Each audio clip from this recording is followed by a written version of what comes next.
Hi, I'm Miss Vidali, and whether you have already read chapter 2 or you're getting ready to read it and you want a better understanding, I am going to tell you a little bit about the chapter as a former teacher of teaching it for several years and what you can expect. So here we go. Chapter 2. Dill leaves and the kids, Scout and Jim, go back to school. And so she gets to go to school for the first time in first grade. Back in the day in the South, they didn't start kindergarten. So Scout gets to go to school in the first grade, and she meets her teacher, Miss Caroline, and she and her get off on the wrong foot. And what happens is her teacher thinks that her dad's been teaching her how to read wrong, and she expects her to be illiterate. First of all, because she's a girl, and second of all, just because the teacher thinks that she is the all-knowing being, and that children should learn from her, from their teacher, and not from anyone else. And Scout is thinking about it, and she doesn't understand why she's in trouble.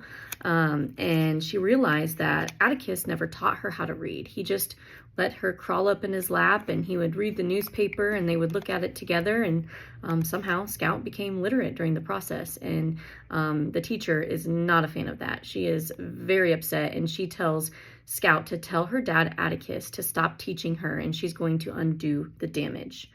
And then this young man, when it's time for lunch, his name is Walter, he forgets his lunch, and the teacher asks him, "Did you forget your lunch, Walter?" And he doesn't really answer her.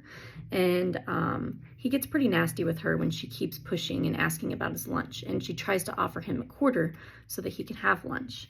And so what happens is, because of her pushing, the class tells Scout to tell her about Walter Yule.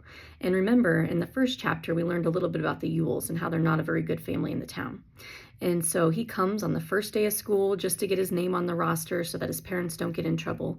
And he never has his lunch, and he never has any shoes. And it's the Great Depression, and their family is very poor. And so the teacher keeps asking. She comes from northern Alabama, and she does not understand this family and what is going on. And so the classmates keep pushing Scout to tell her what you know, Scout. And so she doesn't make a fool of herself. And so every time Scout tries to jump in on Walter's behalf and try to help Miss Caroline, she takes it as Scout misbehaving. So Scout ends up going in the corner and serving a timeout, and Walter yells at the teacher and calls her a bunch of names and basically runs out. And so the end of the chapter is basically where the bell rings and Scout is able to go to lunch after she's standing in the corner in trouble, and she's happy, and she looks down at Miss Caroline, and she would have felt bad for her had she been a little nicer to her. So I think the lesson that is learned is that you should always be nice to people, and try to figure out what they're trying to tell you before you jump to conclusions. All right, I'll see you at chapter 3.